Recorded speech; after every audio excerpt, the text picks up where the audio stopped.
தமிழ் நண்பர்கள் அனைவருக்கும் வணக்கம். சமீபத்தில் ஹிப்பா பாதி அவர்கள் நடித்த வீரன் திரைப்படம் ரிலீஸ் ஆயிருந்தது. இந்த வீரன் திரைப்படம் ஒரு சூப்பர் ஹீரோ சப்ஜெக்ட் அப்படின்னு சொல்லி ரிலீஸ் பண்ணியிருந்தாங்க. எனது மறுபடியும் சூப்பர் ஹீரோவா இது வரைக்கும் பிடுங்கின ஆணிலாம் பத்தாதான் அப்படின்ற ஒரு எண்ணத்தோடு தான் இந்த படத்தை பார்க்க தோணுச்சு. சரி, இருந்தாலும் அந்த இயக்குனர் மீது நம்பிக்கை இருந்ததுனால இந்த படத்தை அவர் நல்லாவே எடுப்பார் அப்படின்னு நம்பி அந்த வீரன் திரைப்படத்தில் போய் உட்காந்தா படம் பார்த்து முடிச்சு வெளியே வரும்போது, ஆமாம் இது சூப்பர் ஹீரோ படம் தானே சொன்னாங்க, கடைசி வரைக்கும் சூப்பர் ஹீரோவை காட்டாமலேயே ஒரு சூப்பரான ஒரு சூப்பர் ஹீரோ படத்தை எடுத்துறாங்க பாரு அப்படின்னு சொல்கிற அளவுக்கு தான் இந்த வீரன் திரைப்படம் இருந்தது. அது என்னமோ தெரியல, இந்த தமிழ் சினிமாவுக்கும் இந்த சூப்பர் ஹீரோ சப்ஜெக்ட்டுக்கும் எப்பவுமே ஒரு ஏழாம் பொருத்தமாகவே தான் இருக்குது.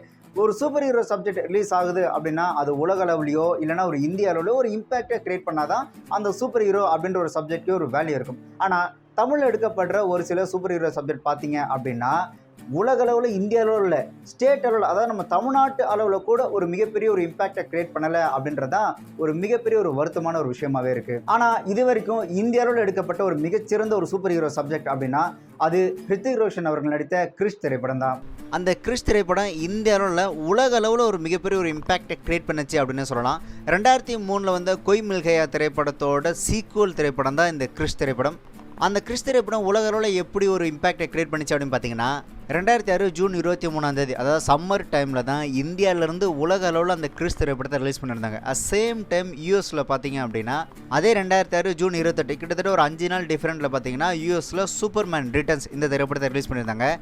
ஒரே மாதத்தில் ரிலீஸ் ஆன இந்த 2 சூப்பர் ஹீரோ படத்தோட ஓவரால் கலெக்ஷன் பொறுத்த வரைக்கும் சூப்பர்மேன் ரிட்டர்ன்ஸ் கலெக்ஷனை விட கிறிஷ் திரைப்படத்தோட கலெக்ஷன் அங்கே அதிகமாக இருந்தது. அப்போது இந்த திரைப்படத்தோட கலெக்ஷன் அங்கே ஒரு பேசு பொருளாக இருந்தது. ஸோ அந்தளவுக்கு ஒரு மிகப்பெரிய ஒரு இம்பேக்டை அமெரிக்காவில் இந்த கிறிஷ் திரைப்படம் அங்கே உருவாக்கி இருந்தது.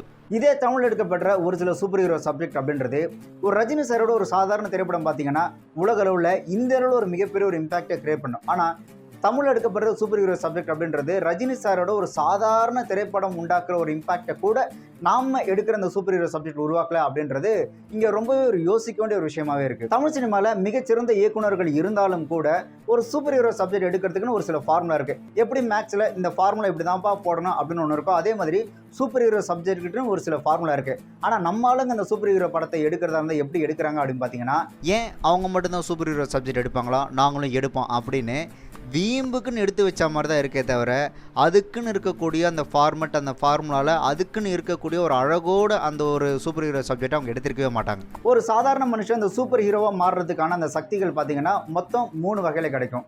ஒன்று, ரொம்ப சாதாரணமாக அம்மாஞ்சியாக இருக்கக்கூடிய ஒரு ஆள், அவருக்கு பார்த்தீங்கன்னா கடவுளின் அருளாலவோ இல்லை ஏலியன் கொடுக்கக்கூடிய ஒரு சில சக்திகளாலவோ அப்படின்லாம் இயற்கையாக ஏற்படும் ஒரு சில விபத்துகளாலவோ, உதாரணத்துக்கு இந்த பூச்சி கடிக்கிறது, இந்த ஓனாங் கடிக்கிறது, அதுக்கப்புறம் இந்த மின்னல் தாக்குறது, இந்த மாதிரி ஏதோ ஒரு வகையில் அவங்களுக்கு ஒரு இன்சிடென்ட் ஏற்பட்டு அதன் மூலயமா அவங்களுக்கு மற்றவங்களோட அபரிதமான சக்திகள் கிடைக்கும். அதை வச்சு அவங்க சூப்பர் ஹீரோவாக மாறதுக்கான வாய்ப்புகள் இருக்கும். உதாரணத்துக்கு பார்த்தீங்க அப்படின்னா Spiderman, Superman, Ghost Riders, Fantastic Four இவங்க எல்லாருக்கும் இந்த வகையில் இந்த சக்தி கிடைச்சிருக்கும். ரெண்டாவது வகை என்ன அப்படின்னு பார்த்தீங்கன்னா, அவங்க ரொம்ப அம்மாஞ்சா ரொம்ப பாவமாக இருப்பாங்க.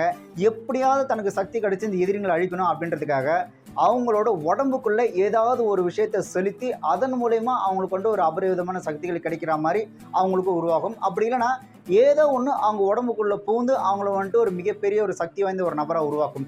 இதுக்கு உதாரணம் பார்த்தீங்க அப்படின்னா கேப்டன் அமெரிக்கா, வெனம், ஹல்க் மாதிரியான சூப்பர் ஹீரோஸ். இதில் மூன்றாவது வகை அவங்க இயற்கையாகவே ஒரு கோபக்காரங்களா ஒரு ஆக்ரோஷமான ஒரு மனிதராக இருப்பாங்க. இந்த உலகத்தில் நடக்கக்கூடிய அநியாயங்களில் எப்படியா தட்டி கேட்கணும் அப்படின்ற ஒரு ஆர்வத்தோடு இருப்பாங்க.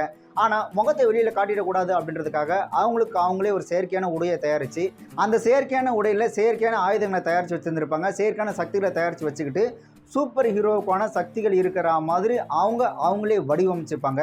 இதுக்கு உதாரணம் பார்த்தீங்க அப்படின்னா அயன்மேன், பேட்மேன் மாதிரியான கதாபாத்திரங்கள்.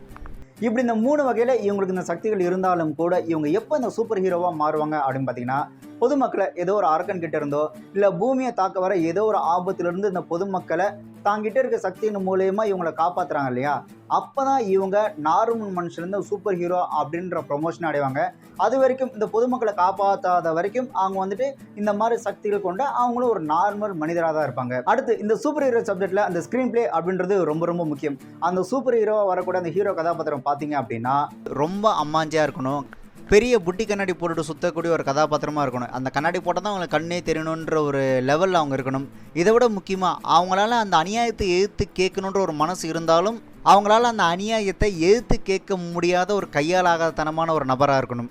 இன்னொன்று, அவரை சுற்றி இருக்கிற கதாபாத்திரங்களை அவரை திட்டி டீஸ் பண்ணி இன்சல்ட் பண்ணும்போது உடனே அந்த உடஞ்சு அழுகுற ஒரு கதாபாத்திரமாக இருக்கணும். அதாவது இதெல்லாம் என்னால் தட்டி கேட்க முடியல, இவங்க எல்லாரும் என்ன அசிங்கப்படுத்துகிறாங்க, என்னால் இவங்களை திருப்பி பழி வாங்கவே முடியல அப்படின்ற ஒரு உடஞ்சு அழக்கூடிய ஒரு கதாபாத்திரமாக, தன்னால் எதுவும் முடியலன்ற ஒரு கையாளத்தனத்தை எண்ணி அழுகிற ஒரு கதாபாத்திரமாக இருக்கணும். இப்படி ஒரு கதாபாத்திர டிசைன் இருந்தால் மட்டுமே நம்மளால் அந்த ஒரு கதாபாத்திரத்தை கூட ஈஸியாக கனெக்ட் ஆக முடியும். ஏன் அப்படின்னா, அதை நம்மளோட வாழ்க்கையில் நம்ம நிறைய அனுபவிச்சிருப்போம். பஸ்ஸில் ஒரு தப்பு நடக்கும், அந்த தப்பை தட்டி கேட்கணுன்னு ஒரு எண்ணம் இருக்கும். ஆனால் ஒரு பயம், இல்லை இதெல்லாம் நமக்கு எதுக்கு தேவையில்லாத பிரச்சனை அப்படின்ற ஒரு எண்ணம் நமக்குள்ளே வந்து அந்த தப்பை கண்ணெதிர்க்க நடந்தாலும் நம்ம அதை தட்டி கேட்க அமைதியாக போயிடுவோம்.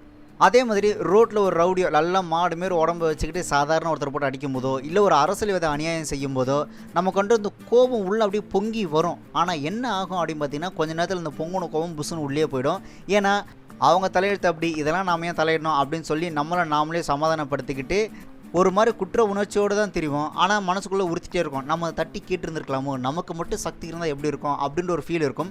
ஸோ அப்படி இருக்கிற ஒருத்தர்கிட்ட ஒரு சூப்பர் ஹீரோ சக்தி வந்தால் எப்படி இருக்கும், நம்ம கண் முன்னாடி தப்பு பண்ண அத்தனை பேரையும் தூக்கி போட்டு பொழக்கிற ஒரு பவர் வந்தால் எப்படி இருக்குமோ, ஸோ அந்த மாதிரியான ஒரு ஃபீல் வந்துட்டு அந்த ஸ்க்ரீன் பிளே நமக்கு கொடுக்கும்.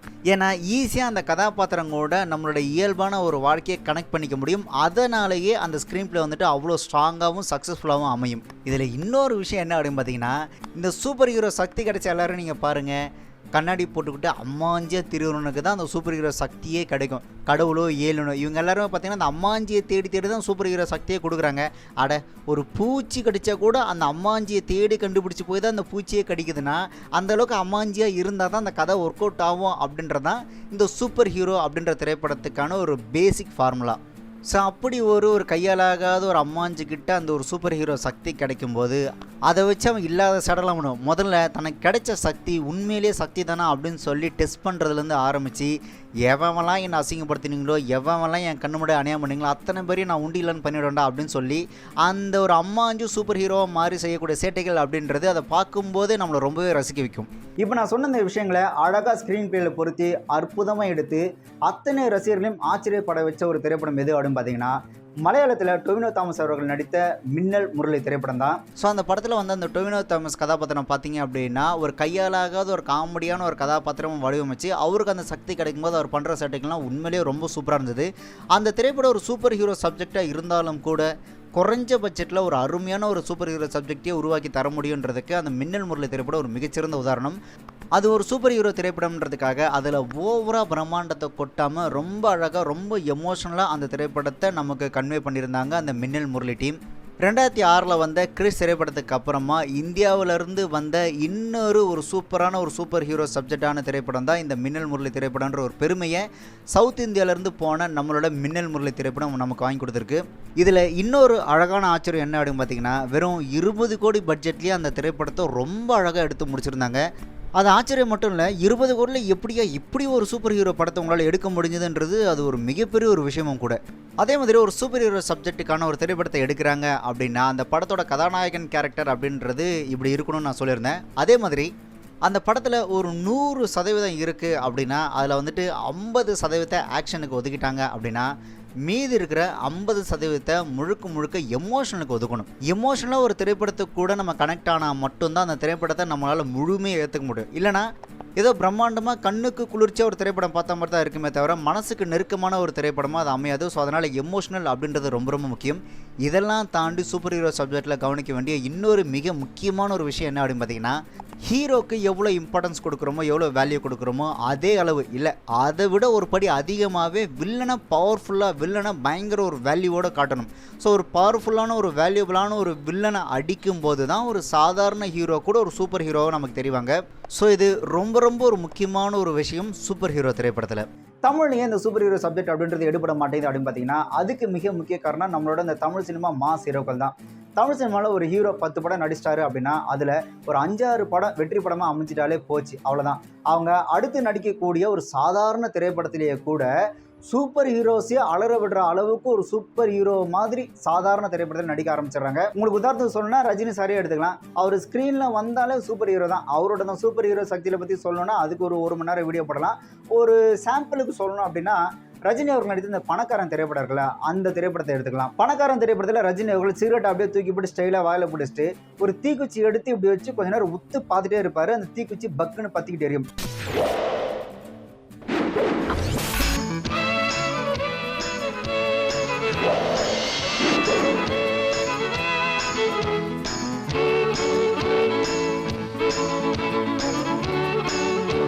ஆனால் பணக்காரன் திரைப்படத்தில் ரஜினி சார் வந்துட்டு சூப்பர் ஹீரோலாம் கிடையாது. ஆனால் சூப்பர் ஹீரோவா இல்லாத ஒரு திரைப்படத்தில் இப்படி ஒரு சக்தி அவருக்கு அந்த திரைப்படத்தில் இருக்கு. அதே மாதிரி விஜயகாந்த் அவர்கள் பல திரைப்படங்கள்ல அவரோட அபரிவிதமான சக்திகளை காமிச்சிருந்தாலும் கூட சும்மா சாம்பிளுக்கு சொல்லணும் அப்படின்னா அவர் நடித்த அந்த நரசிம்மா திரைப்படத்தை எடுத்துப்போம். நரசிம்ம திரைப்படம் பார்த்தீங்கன்னா சூப்பர் ஹீரோவுக்கே டஃப் கொடுக்கக்கூடிய சக்திகள் கொண்ட ஒரு திரைப்படமா விஜயகாந்த் அவர்களுக்கு அமைஞ்சது. அந்த திரைப்படத்தில் ஒரு சீன்ல பார்த்தீங்கன்னா அவர் கொண்டு அந்த கரண்ட் ஷாக் வைக்கலான்னு போவாங்க.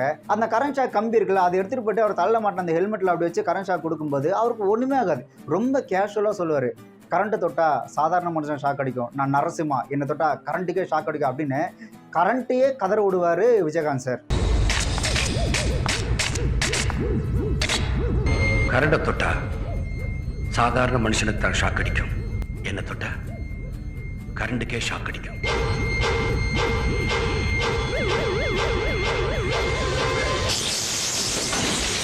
ஸோ இப்படி ஒரு சூப்பர் ஹீரோ சக்தி நரசிம்ம திரைப்படத்தில் அவருக்கு இருந்தா, அதே மாதிரி இந்த கஜேந்திர திரைப்படம், அந்த திரைப்படத்தில் பார்த்தீங்க அப்படின்னா அவரோட உடம்புல வந்துட்டு ஒரு ரவுடி கத்தி வச்சு கீறிடுவார். அந்த கத்தியில் விஜயகாந்த் சாரோட ரத்தம் இருக்கும். அப்போ விஜயகாந்த் சார் சிகரெட்டை வாழை வச்சுக்கிட்டு தீப்பெட்டிக்காக தேடும்போது தீப்பெட்டி இருக்காது. அப்போ அவர் என்ன பண்ணுவார்னா அவரோட உடம்புல கீற அந்த கத்தி இருக்குல்ல, அந்த கத்தியில் அவரோட ரத்தம் தானே இருக்கு, அதை அப்படியே கிட்ட கொண்டு வந்தோடனே அந்த கத்தியில் இருக்க அவரோட ரத்தத்திலிருந்து பக்குன்னு நெருப்பு வரும். அதில் அப்படியே சிகரெட்டை பற்ற வச்சுப்பாரு.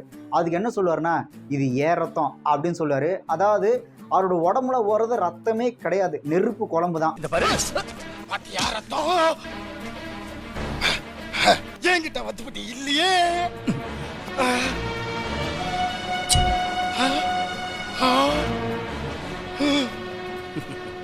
இது ஏ ரத்தம். கஜேந்திர வீட்டில் இந்த ஸ்டவ் பற்ற வைக்கிறதுக்கோ இல்லை ஏதோ குப்பை மீட்டை பற்ற வைக்கிறதுக்கோ தீப்பெட்டிலாம் கவலையே பட மாட்டாங்க. அவர் லைட்டாக கீறி 2 டிராப் ரத்தத்தை விட்டாலே போதும், பக்குன்னு பற்றிக்கிட்டு எரியும். அந்த மாதிரி சக்தி கொண்டவராக அந்த திரைப்படத்தில் இருப்பார். அதே சீன்லேயே அடுத்த காட்சியிலே பார்த்தீங்க அப்படின்னா அவர் யாரையுமே அடிக்கலாம் மாட்டார். ஜஸ்ட் அவரோட மீசியை அப்படி சுண்டி விடுவார். ஆப்போசிட்டில் இருக்கிறாள் இந்த நோக்கு ஓரமத்தில் அடிபட்ட மாதிரி அப்படியே பறந்து போய் விடுவாங்க. ஸோ இந்த மாதிரியான சக்திகள் கொண்ட ஒரு திரைப்படமாக கஜேந்திரா திரைப்படம் விஜயகாந்த் அவர்களுக்கு ரிலீஸ் ஆயிருந்தது. நான் மீசை மேல கை வச்சா என்ன ஆகும் தெரியுமா? என்ன ஆகும்? கையுக்கே இவ்வளவு பவர்னா காலுக்கு. அடுத்து இவர்களோட வழித்தோன்றரான விஜய் அவர்களும் அவரோட அந்த அபரிவிதமான சூப்பர் ஹீரோ சக்திகளை பல திரைப்படங்கள் காமிச்சிருந்தாலும் குறிப்பிட்டு ஒரு சில திரைப்படங்கள் சொல்லணும் அப்படின்னா அதில் மிக முக்கியமான திரைப்படம் விஜய் அவரோட கெரியர்லையும் சரி தமிழ் சினிமாலையும் சரி ஒரு மிகப்பெரிய ஒரு வெற்றி திரைப்படமாக அமைஞ்சதான் கில்லி திரைப்படம். அந்த திரைப்படத்தில் ஒரு சண்டை காட்சியில் பார்த்தோம் அப்படின்னா விஜய் அவரோட ஃப்ரெண்டை எதிராளிங்க வந்துட்டு தலைகீழ தொங்க விட்டுருப்பாங்க.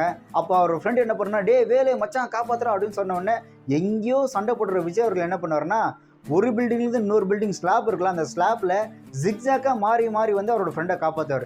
அதாவது ஸ்பைடர் மேனாக பார்த்தீங்கன்னா வெப் விட்டு தான் இந்த மாதிரி பில்டிங் டு பில்டிங் தாவார். ஆனால் இந்த வேலு கதாபாத்திரம் பார்த்தீங்க அப்படின்னா கையில் வெப்பே இல்லாமல் பில்டிங் டு பில்டிங் தாவி வந்து அவரோட ஃப்ரெண்டை காப்பாற்றிருப்பார்.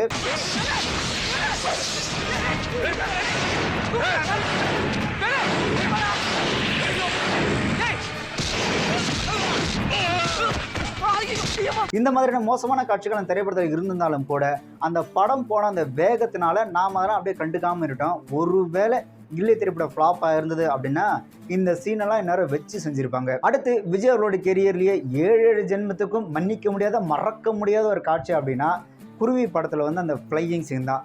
மேலே பறக்கிற கழுகுக்கு ஒரு உம்மாவை கொடுத்துட்டு எங்கேயோ ஒரு பில்டிங்லேருந்து எங்கேயோ இருக்கிற அந்த ரயில்வே பிரிட்ஜ் இருக்குல்ல அதை அப்படியே பறந்து வந்து பிடிப்பாரு.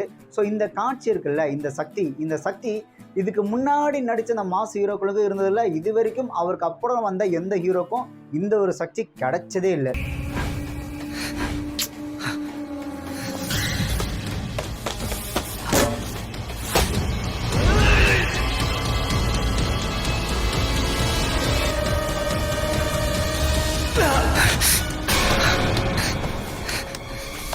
அதே மாதிரி இன்னும் பல சக்திகளோடு அவர் நடித்து வெளியான சுறா திரைப்படம் அக்வாமேனுக்கே டஃப் கொடுக்குற அளவுக்கு இந்த ஓப்பனிங் காட்சிகளே அப்படி டைவடிச்சு பறந்து வந்தார் பார்த்தீங்களா, அப்போவே பாதி பேர் காலியாயிட்டாங்க. அந்த திரைப்படத்தில் வந்து ஒரு சில சக்திகளை குறிப்பிட்டு சொல்லணும் அப்படின்னா அவங்க அம்மாவுக்கு உடம்பு சரியில்லை அப்படின்றதுக்காக இவரே சமைப்பார்.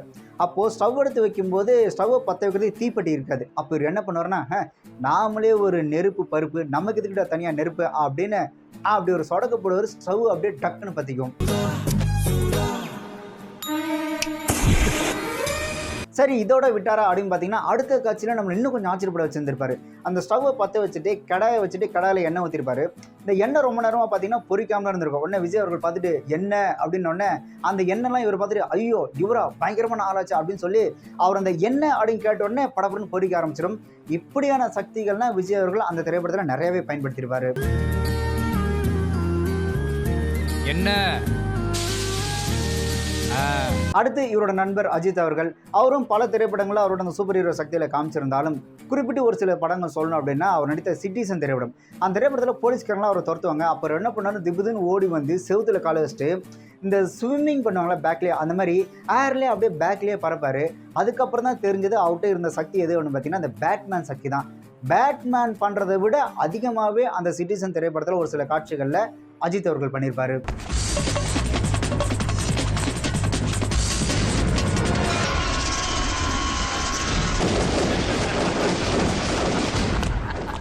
அதே மாதிரி அவர் நடித்த ஆஞ்சநேயர் திரைப்படத்தில் பார்த்தீங்க அப்படின்னா ஒரு சண்டையில் ஒரு ஆள் என்ன பண்ணாரோ அந்த மல்ல அள்ளி போடுவோம்ல அந்த சவுல், அதை வந்துட்டு சவுல் அது நீட்டாக இருக்கும் பார்த்துருப்பீங்க, அதை வச்சு ஓங்கி அடிக்க வருவார். அப்போ அஜித் சார் என்ன பண்ணால் திரும்ப அந்த சவுலில் ஒரு பஞ்சு ஒன்று வைப்பார். இந்த அச்சு இருக்குல்ல அது அப்படியே அந்த சவுலில் பதிஞ்சு மோல்டிங் வச்ச மாதிரி அப்படியே அழகாக பதிஞ்சிருக்கும். அப்படி ஒரு அபரிவிதமான சக்தி அந்த ஆஞ்சநேயர் திரைப்படத்தில் அஜித் சாருக்கு இருக்கும்.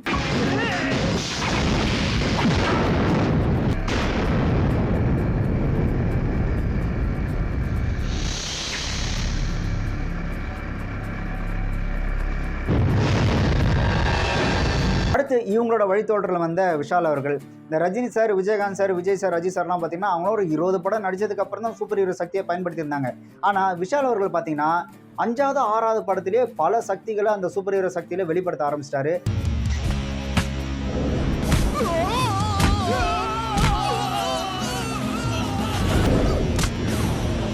தப்புதான்டா. சரி, தமிழ் சினிமாவில் ஹீரோக்களுக்கு மட்டும்தான் சக்திகள் இருக்குமா அப்படின்னு பார்த்தீங்கன்னா ஹீரோக்கள் மட்டும் இல்லை வில்லனுக்கும் இருக்கும். அதையும் குறிப்பிட்டு சொல்லணும்னா அதை நான் ஏற்கனவே சொன்னதான், ஆனால் கண்டிப்பாக இந்த இடத்துல மறுபடியும் சொல்லி ஆகணும். வில்லன் நடிகர் கரிகாலன் அவர்கள், அவர் நடித்த சோலையம்மா திரைப்படத்தில் அவர் பண்ண அந்த அழுச்சாட்டம் இருக்குல்ல அதெல்லாம் வேற ரகம். அந்த சோலையம்மா திரைப்படத்தில் கரிகாலன் அவர்களை அவர் எவ்வளோ பெரிய வீரம் பாருங்க அப்படின்னு காமிக்கணுன்றதுக்காக நம்ம தலையில் ஒரு லோடு மண்ணள்ளி கொட்டுற மாதிரி பல காட்சிகள் வச்சுருப்பாங்க. உதாரணத்துக்கு பார்த்தீங்க அப்படின்னா கரிகாலன் அவர்களை 2 பேர் சேர்ந்து இந்த கல் உடைக்கிற, அதுவும் அந்த பாறாங்கல்ல உடைக்கிற அந்த சம்பட்டி இருக்குல்ல அந்த சம்பட்டியை வச்சு நெஞ்சு மேலே மாங்கு நடிப்பாங்க. மனுஷன் 1 இன்ச்சு கூட நவர மாட்டார், அப்படியே சும்மா கல் மாதிரி நிற்பார்.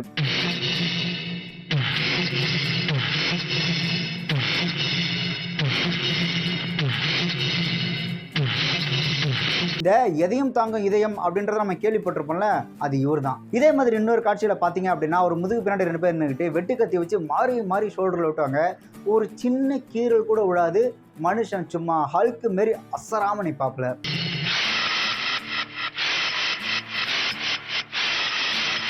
இதெல்லாம் தாண்டி கிளைமேக்ஸ்ல ஒரு காட்சி இருக்கு.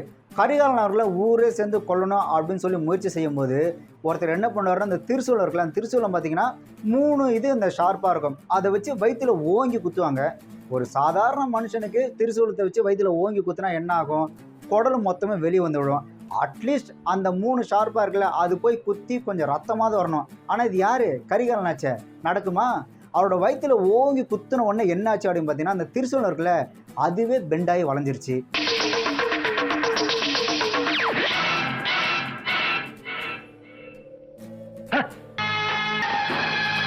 நாம் இப்போ பார்த்த இந்த சக்தி படைச்சவங்க எல்லாருமே ஒரு கடவுளின் அருளாலவோ இல்லை ஏலியன் கொடுத்த சக்தியாலோ இல்லை ஏதோ ஒரு வகையில் இவங்களுக்கு சக்தி கிடைச்சதா அப்படின்னு கேட்டிங்கன்னா அதெல்லாம் கிடையாது. இந்த சக்திகள்லாம் அவங்களுக்கு கிடைக்கிறதுக்கு மிக முக்கிய காரணம் அவங்க நடித்து ஒரு 5-6 படம் ஹிட் ஆகிடுச்சு அப்படின்ற ஒரே ஒரு காரணம் மட்டும்தான். இப்போ இவங்க நடிக்கிற சாதாரண திரைப்படத்திலே சூப்பர் ஹீரோஸை அலற விடுற அளவுக்கு இவங்களுக்கான சக்திகள் இருக்கும்போது அப்போ இவங்களை வச்சு ஒரு சூப்பர் ஹீரோ சப்ஜெக்ட் நம்ம எடுக்கிறதுன்றது ரொம்ப கஷ்டம் தான். இவங்களை வச்சு ஒரு சூப்பர் ஹீரோ சப்ஜெக்ட் எடுத்தாலும் கூட இவங்க நடிக்கும் போது நமக்கு என்ன தோணா, இதை தான் எங்கள் தலைவர் அந்த படத்திலே அசால்ட்டாக செஞ்சு முடிச்சிட்டாரு, அப்புறம் நான் இந்த படத்தில் இவர் புதுசாக பண்ணுற மாதிரி பண்ணிட்டு இருக்கிறாரு அப்படின்ற ஒரு டாக் வரும்.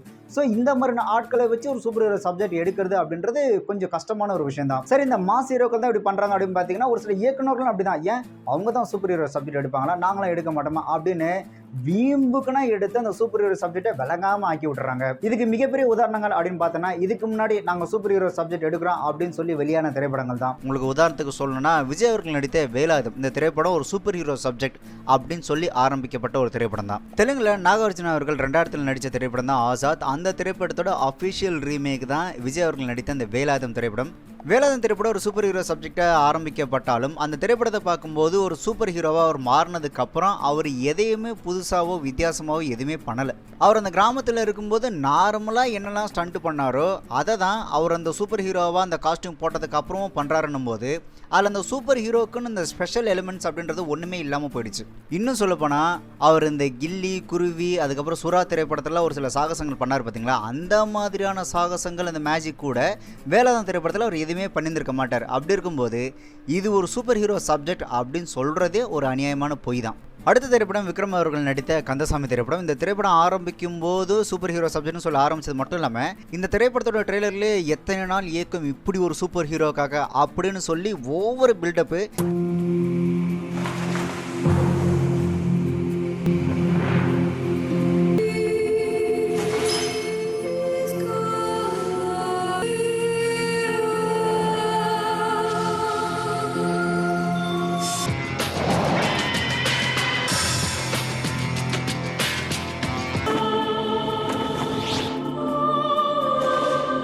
அது மட்டும் இல்லாமல் அந்த ட்ரெய்லரில் வந்து விக்ரம் அவர்களோட அந்த கெட்டப்லாம் பார்க்கும்போது ஆஹா ஒரு செம்மையான ஒரு சூப்பர் ஹீரோ சப்ஜெக்ட் தானே எடுக்கிறாங்க அப்படின்ற ஒரு மிகப்பெரிய ஒரு நம்பிக்கையும் மக்கள்கிட்ட அந்த ட்ரெய்லரில் கொடுத்துட்டாங்க. அதே மாதிரி படத்தோட டைட்டிலில் கூட சியான் விக்ரம்னு எப்பவுமே போடுறதுக்கு பதிலாக சூப்பர் ஹீரோ சியான் விக்ரம் அப்படின்னு மென்ஷன் பண்ணி அந்த திரைப்படத்தோட டைட்டில் கார்ட்லையும் போட்டிருந்தாங்க.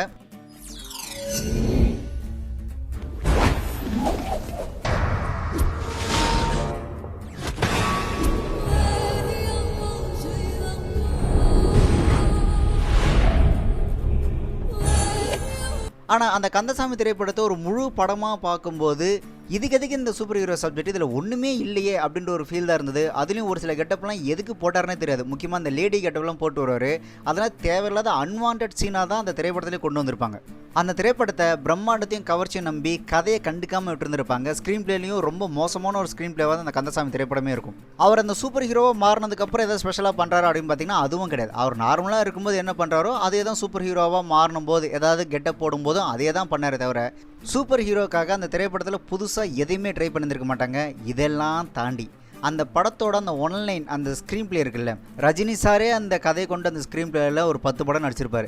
அதாவது இருக்கிறவங்கிட்டேருந்து பிடுங்கி ஏழைங்கிட்ட கொடுக்குறது அப்படின்றது இது வந்துட்டு ரஜினி சாரோட ஸ்டைலு. இன்னும் சொல்ல போனால் 2007 ரஜினிகாந்த் அவர்கள் நடித்து வெளியான சிவாஜி திரைப்படத்தோட அதே ஒன்லைன் அதே ஸ்க்ரீன் பிளே தான் இந்த கந்தசாமி திரைப்படத்துக்கு வச்சுருந்துருப்பாங்க. ஆனால் என்ன இது ஒரு சூப்பர் ஹீரோ சப்ஜெக்ட் அப்படின்னு சொல்லி நம்மளை ஏமாற்றிருப்பாங்க. அடுத்த திரைப்படம் மிஷ்கின் அவர்கள் ஜீவா அவர்களை வச்சு செய்த முகமுடி. அதை முகமுடின்னு சொல்கிறத விட மோசமான மூடி அப்படின்னு சொல்லலாம். சூப்பர் ஹீரோ சப்ஜெக்ட் அப்படின்னு சொல்லி ஆரம்பிக்கப்பட்ட திரைப்படம் தான் அந்த முகமுடி திரைப்படம். ஒரு சூப்பர் ஹீரோ சப்ஜெக்ட் எப்படிலாம் இருக்கக்கூடாதுன்னு நம்ம நினைப்போமோ அதெல்லாம் அப்படியே இருந்தது அந்த முகமுடி திரைப்படத்தில். அந்த படத்தோட இயக்குனர் மிஷ்கின் அவரை மாதிரி நேர்மையற்ற ஒரு நபரை நான் வந்துட்டு ரீசெண்ட் டைமில் வேறு யாருமே பார்க்கல இந்த சினிமா ஃபீல்டில். அன்னியன் படத்தில் விக்ரம் அவர்களுக்கு எப்படி மல்டிபிள் டிசார்டர் இருந்ததோ அந்த மாதிரி மிஷ்கின் அவர்களுக்கு மைக் டிசார்டர்னு ஒன்று இருக்குது. ஒரு இடத்துல மைக் கிடைக்கும்போது ஒரு விஷயம் பேசுவார், இன்னொரு இடத்துல மைக் கிடைக்கும்போது இதுக்கு முன்னாடி எதை சரின்னு பேசினாரோ அதுக்கு அப்படியே ஆப்போசிட்டாக இன்னொரு இடத்துல பேசுவார். அதாவது ஒரு இடத்துல மைக் கிடைச்சதுன்னா சினிமாவை கிடைக்கிறதே இந்த பாட்டு தாங்க அப்படின்னு சொல்லுவார். இன்னொரு இடத்துல மைக் கிடைக்கும்போது என்னோட அடுத்த படத்துக்கு நான் இப்போயே 20 பாட்டு கம்போஸ் பண்ணிட்டேன், பட் படத்தோட கதை இன்னும் ரெடி பண்ணல அப்படின்னு சொல்லுவார். ஒரு இடத்துல மைக் கிடைக்கும்போது பாகுபலிலாம் ஒரு படமே கிடையாது, அதில் கற்றுக்கிறதுக்கு என்ன இருக்குது, அதெல்லாம் ஒரு படமே இல்லை, நானும் அந்த படத்தையே பார்க்கல அப்படின்னு சொல்லுவார். இன்னொரு இடத்துல மைக் கிடைக்கும்போது என்ன சொல்லுவார்னா இந்த பாகுபலி, பொன்னியின் செல்வன் மாதிரியான படங்கள்லாம் வரணும், அதுலேருந்து நம்ம நிறைய கற்றுக்க வேண்டியது இருக்குது, அதெல்லாம் நம்மளோட சினிமாவுக்கு வந்துட்டு ஒரு அடையாளமான சினிமா அப்படின்னு பேசுவார். அதே மாதிரி ஒரு இடத்துல மைக் கிடைக்கும்போது ஒரு சாதாரண மனுஷனால எப்படிங்க 10-20 பேர் அடிக்க முடியும், ஒரு ஹீரோ மட்டும் எப்படிங்க அடிக்கிறாரு அப்படின்னு பேசுவார். அதே இன்னொரு இடத்துல மைக் அடிக்கும்போது என்ன சொல்லுவார்னா சிம்புக்காக ஆக்சுவலாக ஒரு கதை வச்சிருக்கேன், அவன்கிட்ட நான் சொன்னேன் கிளைமேக்ஸில் நீ 100 பேர் அடிக்கிற அப்படின்னு, உடனே சிம்பு அப்படியே மிரண்டான் அப்படின்னு வேறு இடத்துல பேசுவார். ஸோ இந்த மாதிரி மாற்றி மாற்றி பேசக்கூடிய இந்த மைக் டிசார்டர் அப்படின்ற ஒரு நோய் அவருக்கு இருக்குது. ஒரு இன்டர்வியூவில் அவர் கேட்குறாங்க உங்களோட சினிமா கெரியரில் சுமாராக இந்த படத்தை எடுத்துட்டோம் அப்படின்ற ஃபீல் இருக்கா அப்படின்னு கேட்டதுக்கு உடனே மிஷ்கின் அவர்கள் என்ன சொல்கிறாருன்னா இருக்குது, முகமுடி திரைப்படம் தான் அது அப்படின்னு சொல்கிறாப்புல. நீங்கள் எடுத்த படங்கள் படங்கள்ல ஏதாவது ஒரு படத்தை ஐயோ நம்ம இப்படி ஒரு சுமாரான படம் எடுத்துட்டோம்னு ஃபீல் பண்ணியிருக்கீங்களா? பண்ணியிருக்கேன் மேடம். நான் முகமுடி எடுத்து பண்ணியிருக்கேன். அது என்ன காரணம்னா 6 மாதம் வேற ஒரு ஸ்கிரிப்டுக்கு ஒர்க் பண்ணி முடிச்சுட்டு ஒரே மாதத்தில் எடுக்க வேண்டிய படம். அது கட்டாயம். அந்த ஒரு மாதத்தில் உட்காந்து ஒர்க் பண்ணேன். ஆனால் அந்த படம் இந்த மாதிரி சுமாராக வந்ததுக்கு அவர் ஒரு காரணம் வேறு சொல்கிறாப்புல. அதாவது நான் 6 மாதம் வேற ஒரு ப்ராஜெக்டில் சின்சியராக ஒர்க் பண்ணிட்டு இருந்தேன். ஆனால் திடீர்னு ஒரே மாதத்தில் இந்த ஒரு ப்ராஜெக்ட் எடுக்க வேண்டிய ஒரு கட்டாய சூழலுக்கு நான் தள்ளப்பட்டேன். அதனால தான் என்னால் அந்த ஒரு படத்தை நல்லா எடுக்க முடியல அப்படின்னு சொல்லியிருந்தாப்புல மிஷ்கின் அவர்கள். அது என்ன காரணம்னா 6 மாதம் வேற ஒரு ஸ்கிரிப்டுக்கு ஒர்க் பண்ணி முடிச்சுட்டு ஒரே மாதத்தில் எடுக்க வேண்டிய படம். அது கட்டாயம். என்ன வாங்கியது வாயை திறந்த பொய். இந்த மைக் கிடைக்கும்போது இப்படி பேசின இதே வாயி முகமூடி திரைப்படம் ரிலீஸ் ஆகும்போது என்னென்ன சொன்னார் தெரியுமா? இந்த முகமூடி திரைப்படம் வந்துட்டு என்னோட கனவு ப்ராஜெக்ட், என்னோட இளமைக்கால 4 வருஷ உழைப்புக்கான ப்ராஜெக்ட் தான் இந்த முகமூடி திரைப்படம். இந்த படத்தோட கதையை நான் சூர்யா, விஷால், விஜய், சிம்புன்னு எல்லார்கிட்டையும் சொல்லி அதுக்கப்புறம் தான் ஜீவா இந்த திரைப்படத்திலே நடித்தார் அப்படின்னு சொன்னாப்புல மிஷ்கின் அவர்கள். ஒரு கனவு படம் தான் அந்த படம். ஒரு 4 வருஷம் நான் வந்து இதை எடுத்துகிட்டு அலைஞ்சேன். அந்த படம் எல்லா படங்களும் கனவு படங்கள் தான். பட் இது வந்து என்ன கேட்டால் வந்து சிறு வயதுலேருந்து எனக்கு ஒரு கனவாக வளர்ந்த விஷயம். நான் வந்து ஒரு காமிக்ஸ் ஃபேனு. இந்த கதை பல பேர்கிட்ட போயிட்டு வந்துச்சு. சூர்யா, விஜய், விஷால், சிம்பு அப்படின்னு எல்லாத்தையும் நிறைய பேர்கிட்ட போயிட்டு கடைசியில் வந்து இந்த படம் வந்து ஜீவாவுக்கு தான் நான் பண்ணணுன்னு இருந்திருக்கு. என்னோட கனவு திரைப்படம் 4 வருஷம் ப்ராஜெக்ட் அப்படின்லாம் படம் ரிலீஸ் ஆகும்போது சொல்லிட்டு இந்த இடத்துல இந்த மைக் அடிச்ச உடனே அது ஒரே மாதத்தில் எடுக்க வேண்டிய சூழ்நிலைங்க. அதனால தான் அந்த படம் இப்படி வந்துருச்சு. இல்லைனா மட்டும் அப்படியே எடுத்து தள்ளி கிழிச்சிருப்பார். அதாவது ஆமாம் இது நான் பண்ண தப்பு தான், இந்த தப்பு என்னால் தான் நடந்தது அப்படின்னு அந்த தப்பை வந்துட்டு ஏற்றுக்கணும். ஆனால் தான் பண்ண தப்பை தப்புன்னு ஒத்துக்காமல் அதுக்கு சப்பை கட்டி வேற ஒரு விஷயத்தின் மேலே பழி போடுறது அப்படின்றது இருக்கிறதுலே ஒரு மிக மோசமான ஒரு செயல். அதுலேயும் இதில் இன்னொரு ஹைலைட்டான ஒரு விஷயம் என்னென்னா, இந்த முகமுடி படம் ஓடாதுக்கு இன்னொரு காரணம் இருக்குது. அதுக்கு என்ன காரணம்னா, இங்கே நான் அந்த முகமுடி திரைப்படத்தை ரிலீஸ் பண்ணும்போது தான் அங்கே நோலன் அப்படின்ற ஒரு ராஸ்கல் வந்துட்டு டார்க் நைட் அப்படின்ற ஒரு பேட்மேன் சீரிஸை ரிலீஸ் பண்ணிட்டான், அதனால தான் என் படம் ஓடலை அப்படின்ற மாதிரி பேசியிருக்கிறாரு. அப்புறம் என்னாச்சுன்னு கேட்டால் நான் வந்து ஒரு சூப்பர் ஹீரோ படம் இருக்குன்னு நினைக்கும் போது தான் நோலன் ராஸ்கல் அங்கேருந்து ஒரு படத்தை பண்ணி இங்கே விட்டான். இது டார்க் நைட்டு. என்னமோ இந்த பேட்மேன் சீரிஸு 2012 தான் புதுசாக ரிலீஸ் ஆன மாதிரியும் அதுக்கு முன்னாடி பேட்மேன் சீரிஸ் எதுவுமே வராத மாதிரியும் ஆள் நல்லா அள்ளி விட்டுருக்காப்புல. இந்தியா சுதந்திரம் அடையிறதுக்கு முன்னாடி 1943 இருந்தே அங்கே வந்துட்டு பேட்மேன் சீரிஸ்லாம் தயாரிக்க ஆரம்பிச்சிட்டாங்க. இதெல்லாம் பார்த்து காப்பு அடித்தது அந்த முகமுடின்ற திரைப்படத்தையே மனுஷன் எடுத்துருக்கிறாப்புல. ஆனால் ஆமாம் நான் திருடி எடுத்தேன், தப்பு பண்ணிட்டேன், அது என்னோட மிஸ்டேக் தான் அப்படின்னு அந்த தப்பை ஏற்றுக்கிறதுக்கான ஒரு மனசே அவர்கிட்ட சுத்தமாக கிடையாது. அதில் அவர் அந்த பேட்மேன் சீரிஸ்லேருந்து மட்டும் திருடி அந்த படத்தை எடுத்துருக்க மாட்டார். இப்மேன் சீரிஸ், நீங்களாம் இப்மேன் அப்படின்ற ஒரு படம் பார்த்துருப்பீங்கன்னு நினைக்கிறேன். அந்த இப்மேன் சீரிஸ்லேருந்து ஃபர்ஸ்ட் ஆஃப் முழுக்க இப்மேனு, செகண்ட் ஆஃப் முழுக்க பார்த்தீங்கன்னா பேட்மேன் சீரிஸ். இப்படி இந்த 2 சீரிஸ் படத்தையும் கலந்து கட்டி காப்பி அடித்து தான் அந்த முகமுடின்ற திரைப்படத்தையும் எடுத்திருப்பார். இதில் இன்னொரு ஹைலைட் சொல்லணும்னா, அந்த திரைப்படத்தில் வந்துட்டு ஒரு காட்சி ஒன்று வரும். கதாநாயகி பைக்கில் போயிட்டே இருக்கும்போது கார்லேருந்து ஒருத்தர் என்ன பண்ணுவார்னா வாழைப்பழத்தை சாப்பிட்டு தோல் அப்படியே ரோட்டில் தூக்கி போடுவார். உடனே கதாநாயகி என்ன பண்ணுவாங்க, போயிட்டு இருக்கவங்க வண்டியை நிறுத்தி அவர் தூக்கி போட்ட அந்த வாழைப்பழ தோல் எடுத்து கார் கண்ணாடி தட்டி அவர் கண்ணாடி இறக்கணுன்னே அந்த வாழைப்பழ தோலை உள்ள காருக்குள்ளே போட்டு மறுபடியும் வண்டி எடுத்துகிட்டு போயிடுவாங்க. உடனே அந்த இடத்துல ஒரு புது சிச்சுவேஷனை வச்சிருப்பாரு மிஷ்கின் அவர்கள். ஒரு பொண்ணை பார்த்து நான் லவ் வருது, புது சிச்சுவேஷன் சார், 400 வருஷமா எழுதிக்கிட்டு சார். ஸோ இந்த ஒரு சீன் இருக்குல்ல, அந்த வாழைப்பழ தோல் எடுத்து காருக்குள்ளே போகிறது, இது வந்து ஒரு விளம்பரம். 90s கிட்ஸ் நிறைய பேர் இந்த விளம்பரத்தை பார்த்துருப்பீங்க. ஒருத்தர் கார்லேருந்து வாட்டர் கேனை தூக்கி போடுவார். ரோட்டில் போகிற ஒருத்தவங்க என்ன பண்ணுவாங்கன்னா அந்த வாட்டர் கேன் எடுத்து கார் கண்ணாடி தட்டி திருப்பி காருக்குள்ளே அந்த கேனை தூக்கி போட்டு போயிடுவாங்க. இது வந்து ஒரு விளம்பரம். அந்த ஒரு விளம்பரத்தை அப்படியே திருடி அவரோட படத்தில் வச்சுருந்துருப்பார் மிஷ்கின் அவர்கள். இப்படி பல இடங்களில் திருடி தான் அந்த முகமுடி திரைப்படத்தையும் எடுத்திருப்பார். இவ்வளோ ஏன் அந்த படத்தோட டைட்டில் கார்டு இருக்குல்ல, முகமுடின்னு டைட்டில் வரும்ல, அந்த டைட்டிலே பார்த்தீங்கன்னா மார்வல் ஸ்டுடியோட அந்த டைட்டில் கார்டை அப்படியே திருடி இந்த முகமுடி திரைப்படத்தோட டைட்டில் கார்டுக்கு யூஸ் பண்ணியிருப்பார் மிஷ்கின் அவர்கள்.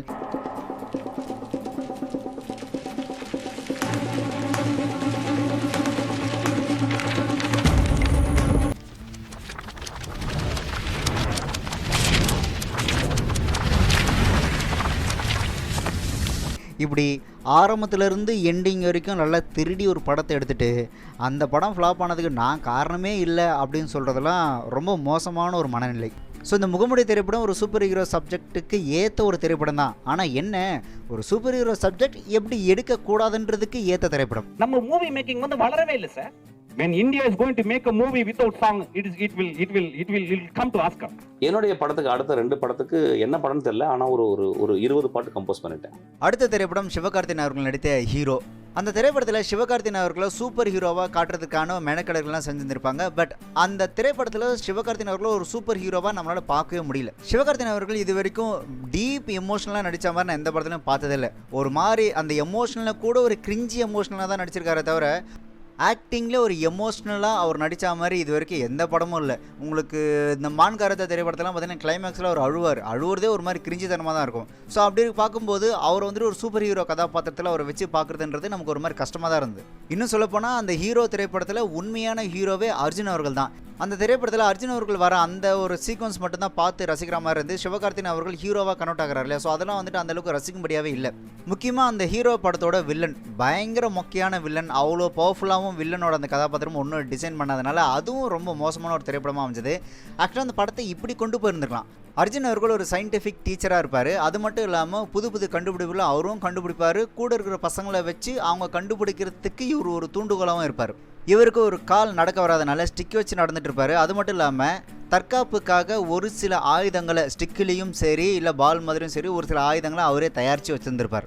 ஸோ தன்னோட ஸ்டூடெண்ட்ஸ் மட்டும் இல்லாமல் சுற்றி இருக்கிற அந்த வளர்ந்து வரும் சயின்டிஸ்ட்டுக்காக அநியாயத்தை எதிர்த்து அந்த வில்லனை எதிர்க்கிறதுக்காக ஒரு கால் நடக்க முடியாத அர்ஜுன் சார் நடக்கிற மாதிரியோ இல்லைனா அந்த அயன்மேனில் வர மாதிரி பறக்கிற மாதிரி ஏதோ ஒரு சூட் ஏதாவது தயாரித்து தற்காப்புக்கு தேவையான பொருட்களை அவரோட அந்த ட்ரெஸ்லேயே வச்சு இந்த மாஸ்க் ஒன்று வச்சுக்கிட்டு இவர் வந்துட்டு சூப்பர் ஹீரோவாக நடிச்சிருந்தா அது கரெக்டாக இருந்திருக்கும். ஏன்னா அதில் அவர் ஒரு சயின்ஸ் டீச்சர். அது மட்டும் இல்லாமல் அவரால் நடக்க முடியாத ஒரு சயின்ஸ் டீச்சர் தன்னோட ஸ்டூடெண்ட்ஸுக்காக இப்படி ஒரு அவதாரம் எடுத்தார் அப்படின்னா அந்த ஸ்டோரி சூப்பராக இருந்திருக்கும். அது வந்துட்டு ஒரு ரியல் சூப்பர் ஹீரோ சப்ஜெக்டாக அமைஞ்சிருக்கும். ஆனால் போராடுற குணம் இருக்கிற தன்னோட பசங்களுக்காக வாழணும்னு நினைக்கிற அர்ஜுன் கதாபாத்திரத்தை விட்டுட்டு பொறுப்பே இல்லாமல் ஜாலியாக ஊர் சுற்றிட்டு இருக்கிற அந்த சிவகார்த்திகேயன் கதாபாத்திரத்தை ஹீரோவாக மாற்றினது அப்படின்றது அந்த படத்துக்கான ஒரு மிகப்பெரிய ஒரு மைனஸ். இது அந்த திரைப்படத்தோட தோல்விக்கு ஒரு மிகப்பெரிய முக்கிய காரணம். அது மட்டும் இல்லாமல் சிவகார்த்திகேயன் இன்னமும் ஒரு 2K கிட்ஸுக்கான ஒரு கிரிஞ்சு மெட்டீரியல் தான். அவர் இன்னும் ஹீரோவாகவே வளரலன்னும் போது அவர் சூப்பர் ஹீரோவாக மாற்றணும்னு நினச்சது அது ஒரு மிகப்பெரிய ஒரு முட்டாள்தனம். அடுத்த திரைப்படம் இப்போ ரிலீஸ் ஆன வீரன் திரைப்படம். இதுக்கு முந்தைய திரைப்படங்களான ஹீரோ, முகமூடி, இந்த கந்தசாமி மாதிரியான திரைப்படங்களோட அந்த சப்ஜெக்ட் இருக்குல்ல, அதாவது ஓரளவுக்கு அந்த சூப்பர் ஹீரோ அப்படின்ற அந்த ஒரு லெவலை தொடுற அளவுக்காவது இருந்தது. ஆனால் இந்த வீரன் திரைப்படம் பார்த்தீங்கன்னா என்ன நினச்சி எடுத்தாங்கன்னு தெரியல. ஒரு சூப்பர் ஹீரோ சப்ஜெக்ட்னு போய் சொல்லி ஆரம்பித்து ஏதோ ஒரு படத்தை சுருட்டி வச்சா எப்படி இருக்குமோ அந்த மாதிரி தான் இருந்து நிறைய கிரிஞ்சி சீன்ஸு. அதை விட முக்கியமாக ஒரு சூப்பர் ஹீரோக்கான ஃபீல் அந்த திரைப்படத்தில் சுத்தமாக கிடையாது. அதாவது கடவுள் நம்பிக்கை இல்லாத ஒரு பையனுக்கு மின்னல் அடித்து தாக்குறதுனால அவனுக்கு ஒரு மின்னல் சக்தி கிடச்சிருது. இப்போ கடவுள் நம்பிக்கை இல்லாத ஒருத்தருக்கு ஒரு சக்தி கிடைக்கும் போது அந்த சக்தியை டெஸ்ட் பண்ணி தான் பார்ப்பான். இது உண்மையா, இது பொய்யா, இதனால் என்ன நடக்கும். கடவுள் நம்பிக்கை இல்லாத ஒருத்தருக்கு அந்த சக்தி கிடைக்கும் போது கடவுள் மேலே அவனுக்கு ஒரு நம்பிக்கையோ இல்லை அவனுக்கு ஒரு கோபமோ ஏதோ ஒன்று வரும். ஆனால் அப்படி எதுவுமே இந்த திரைப்படத்தில் காட்டவே இல்லை. அதே மாதிரி அவர் கிடைச்சது பார்த்திங்கன்னா இந்த மின்னல் சக்தி தான். ஆனால் அவர் பார்த்திங்கன்னா நோக்கு ஒரு மாதிரி ஒரு மனுஷனை கண்ட்ரோல் பண்ணுறது, சொடக்கு போட்டாலே ஒரு மனுஷனை ஆட்டி படைக்கிறதுன்றதெல்லாம் ஒரு மாதிரி கிரிஞ்சாக தான் இருந்தது. அதில் இந்த வீரன் திரைப்படத்தில் வர வில்லன் வினய் ரொம்ப ரொம்ப மோசமான ஒரு வில்லன் கேரக்டர் டிசைன் பண்ணி வச்சுருந்தாங்க. அது அவரை பார்க்கும்போது ஒரு வில்லனாகவும் தெரியல. ஏதோ க்ரௌடில் அந்த படத்தில் அந்த கிராமத்து மக்கள் க்ரௌட் இருக்குல்ல, அந்த க்ரௌடில் இவரும் ஒருத்தராக தான் வந்துட்டு போகிறாரே தவிர ஒரு பவர்ஃபுல் வில்லனாகவே இல்லை. ஒரு டம்மி பீஸாக தான் படத்துலேயே வந்துட்டு போகிறாரு. வில்லனே ஸ்ட்ராங்காக இல்லை அப்படின்னும் போது அப்புறம் என்ன சூப்பர் ஹீரோக்கு அங்கே வேலை இருக்க போது. அதில் அந்த படத்தோட கிளைமேக்ஸில் அவங்களுக்கு என்ன சொல்ல வராங்க அப்படின்றதுல அவங்களுக்கே குழப்பம் நினைக்கிறேன். அதாவது நம்ம ஊர் குலசாமி வீரனோட அருளால் எனக்கு மின்னல் தாக்குனதுனால எனக்குள்ள ஒரு சக்தி இவ்வளோ பெரிய பிரச்சனையை நான் சமாளித்தேன் அப்படின்னு சொல்லி அதோட அந்த படத்தை முடிச்சிருந்துருக்கணும். அப்படி இல்லை அப்படின்னா இந்த கடவுள் சக்தின்னு ஒன்றும் கிடையாது. இப்போ இருக்கக்கூடிய டெக்னாலஜியை பயன்படுத்தி நானே செயற்கையாக மின்னலையும் உருவாக்கி நானே செயற்கையாக பல வெப்பன்ஸை உருவாக்கி இந்த ஊரில் இந்த வீரன்ற ஒரு சாமி குலசாமி இருக்குது, அதுக்கு ஒரு சக்தி இருக்குது, அதுதான் இப்படிலாம் பண்ணுதுன்னு நான் தான் செயற்கையாக அதெல்லாம் எல்லோரும் நம்ப வச்சு வில்லனை ஓட விட்டேன் அப்படின்ற மாதிரி கதையை கொண்டு போயிருந்துருக்கலாம். ஆனால் கிளைமேக்ஸில் அவர் கிடைச்ச சக்தியை வச்சு இதெல்லாம் பண்ணிவிட்டு சாமி கீமிலாம் ஒன்றும் இல்லை, நீங்கள் தான் எல்லாம், நீங்கள் சாமி கும்பிட்றத விட்டு போய் நீங்களே தைரியமாக போராடுங்க அப்படின்ற மாதிரி பேசிட்டு போகிறது அப்படின்றது என்ன சொல்ல வரன்றதை தெளிவாக தைரியமாக சொல்லாமல் ஒரு குழப்பத்தோடய முடிச்சு அமைச்சிருப்பாங்க இந்த வீரன் திரைப்படத்தில். இப்படி இவங்க வீம்புக்குன்னு எடுத்து அந்த சூப்பர் ஹீரோ சப்ஜெக்ட் திரைப்படங்களை வீணடிச்சிருந்தாலும் நான் இதுக்கு முன்னாடி சொல்லியிருந்தேன் இல்லையா, ஒரு சூப்பர் ஹீரோ சப்ஜெக்டான ஃபார்முலானா அது இப்படி தான் இருக்கணும், அந்த ஸ்க்ரீன் பிளே இப்படி தான் இருக்கணும்னு நான் ஒரு சில விஷயங்கள் சொன்னேன் இல்லையா. இது அத்தனையும் பொருத்தி சூப்பர் ஹீரோ சப்ஜெக்ட் அப்படின்னு சொல்லாமலேயே வந்த ஒரு சூப்பர் ஹீரோ திரைப்படம் ஒன்று இருக்குது. அது எது அப்படின்னு பார்த்தீங்கன்னா ஜீவாவோட அண்ணன் ரமேஷ் அவர்கள் நடித்த ஜித்தன் திரைப்படம். அந்த திரைப்படத்தில் பார்த்தீங்கன்னா ஜித்தன் ரமேஷ் அவர்கள் ரொம்ப அம்மாஞ்சியாக இருப்பார், சோடா புட்டி கண்ணாடி போட்டிருப்பாரு. அதை விட முக்கியமாக அவர் வந்துட்டு அவங்க வீட்லேயே மதிக்க மாட்டாங்க. பக்கத்தில் இருக்கிற அந்த யங்ஸ்டர் எல்லாருமே பார்த்தீங்கன்னா அவர் வந்து டீஸ் பண்ணி அடிப்பாங்க, கிண்டல் பண்ணுவாங்க. அவர் லவ் பண்ண பொண்ணு கூட அவர் மதிக்காது. ஒரு கட்டத்துக்கு மேலே வாழவே பிடிக்காம கடலில் உட்காந்து அழுவார். அப்போது ஒரு சாமி சிலை ஒன்று இருக்கும், அந்த மதுரை வீரன் மாதிரி ஒரு சிலையை பார்த்துட்டு நீ வெறும் கல் தானே, உனக்கு ஏன் கஷ்டம் புரிய போகுதுன்னு சொல்லி புலம்பி அழுவார்.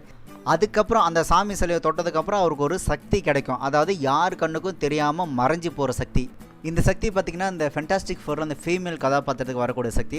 இந்த பவர் அவருக்கு கிடைச்சதும் அது வரைக்கும் அம்மாஞ்சியை அடி வாங்கிட்டு அழுதுட்டு இருந்த அந்த கதாபாத்திரம் பார்த்திங்கன்னா அதுக்கப்புறம் இல்லாத சேட்டையெல்லாம் செய்யும். ஸோ இதுவுமே பார்த்திங்கன்னா கிட்டத்தட்ட ஒரு சூப்பர் ஹீரோ சப்ஜெக்ட்டுக்கான ஒரு திரைப்படம் தான் இந்த ஜித்தன் திரைப்படம். சரி, ஒரு சூப்பர் ஹீரோ சப்ஜெக்ட்டுக்கான அனைத்து அம்சங்களும் பொருந்தி எடுக்கப்பட்ட இந்த ஜித்தன் திரைப்படம் ஏன் ஒரு சூப்பர் ஹீரோவோ பெருசாக போற்றப்படலை அப்படின்னு பார்த்தீங்கன்னா, அவருக்கு கிடைத்த அந்த அபரிவிதமான சக்தியை வச்சு தனக்கு என்ன தேவையோ அதை சுயநலமாக தனக்குத்தானே பூர்த்தி செஞ்சுக்கிட்டாரே தவிர மக்களை ஒரு வில்லன் கிட்ட இருந்தோ இல்லை ஒரு அரக்கன் கிட்ட இருந்தோ இல்லை பூமிக்கு வரக்கூடிய ஏதோ ஒரு பேராபத்துலேருந்து மக்களை காப்பாற்றாம சுயநலமாக தனக்கு மட்டுமே பயன்படுத்திக்கிட்டதுனால அவர் வந்து சூப்பர் ஹீரோவை போற்றப்படலை.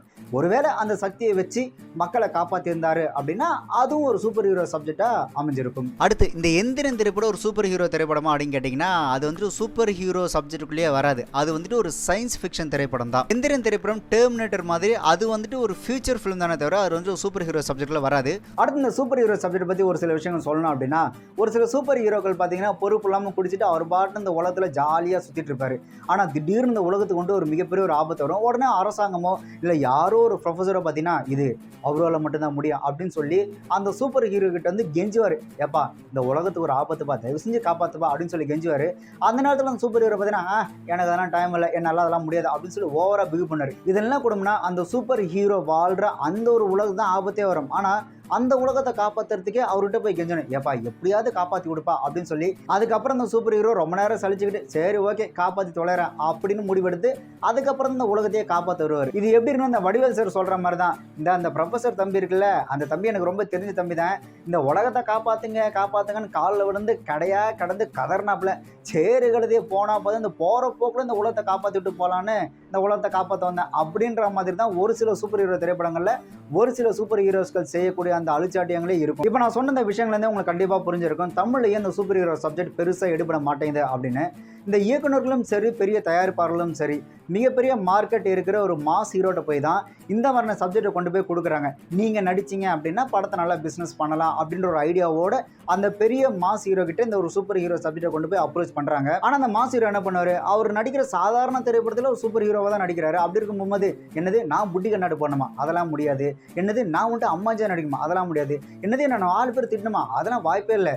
நான் ஆரம்பிக்கும் போது 50 பேர் அடிச்சுட்டு தான் அந்த படத்தையே ஆரம்பிக்கணும் அப்படின்னா மட்டும் வாங்க அப்படின்ற மாதிரி அந்த மாஸ் ஹீரோ என்ன பண்ணாருன்னா கதையில் அத்தை மாத்துன்னு சொல்லி மொத்தத்தில் அந்த சூப்பர் ஹீரோ சப்ஜெக்டையும் மொத்தமாக மாற்றி விட்டுறாரு. இதெல்லாம் தாண்டி ஒரு சூப்பர் ஹீரோ சப்ஜெக்ட் திரைப்படத்தில் ஹீரோக்கு எவ்வளோ மாஸ் எவ்வளோ சக்திகள் இருக்கோ அதை விட அதிகமாக வில்லனுக்கு இருந்தால் தான் அந்த சூப்பர் ஹீரோ சப்ஜெக்ட் எடுபடும். ஏன்னா அவ்வளோ பெரிய அந்த ஒரு மாஸ் வில்லன் எதிர்க்கும் போது தான் ஒரு சாதாரண ஹீரோ கூட சூப்பர் ஹீரோவாக மாறுவாங்க. ஆனால் நம்ம அந்த மாஸ் ஹீரோக்கள் என்ன பண்ணாங்க, என்னது நான் தானே சூப்பர் ஹீரோ, என்னை விட சக்தி அவனுக்கு அதிகமாக இருக்கு, அவனுக்கு சக்தியை கம் பண்ணுங்க, இவர் நான் அவனை கில்லாலே அவன் கதறி அழுவணும், என் காலில் விழுந்து கதறணும், அப்படி இருக்கிற மாதிரி அவனை சக்தியை உருவாக்கு அப்படின்னு சொல்லி அந்த படத்தை டம்மி ஆக்கி விட்டுறாங்க. தமிழ் சினிமாவில் மாஸ் ஹீரோ வச்சு மிகப்பெரிய பொருட்களில் பிரம்மாண்டமாக திரைப்படம் எடுத்திருந்தாலும் கூட ஒரு திரைப்படம் தோல்வி அடையுது அப்படின்னா அந்த திரைப்படத்தை நீங்கள் எடுத்து பார்த்தீங்கன்னா கண்டிப்பாக அந்த திரைப்படத்தில் அந்த வில்லன் கதாபாத்திரம் ரொம்ப ரொம்ப டம்மியாக இருந்தனால தான் அந்த திரைப்படம் தோல்வி அடைஞ்சதுக்கான ஒரு மிக முக்கிய காரணமாகவே இருக்கும். ஸோ ஒரு மாஸ் ஹீரோக்காக கதையில் எந்த இடத்துலையும் காம்ப்ரமைஸ் பண்ணாமல் பவர்ஃபுல்லான ஒரு ஸ்க்ரீன் பிளே வச்சு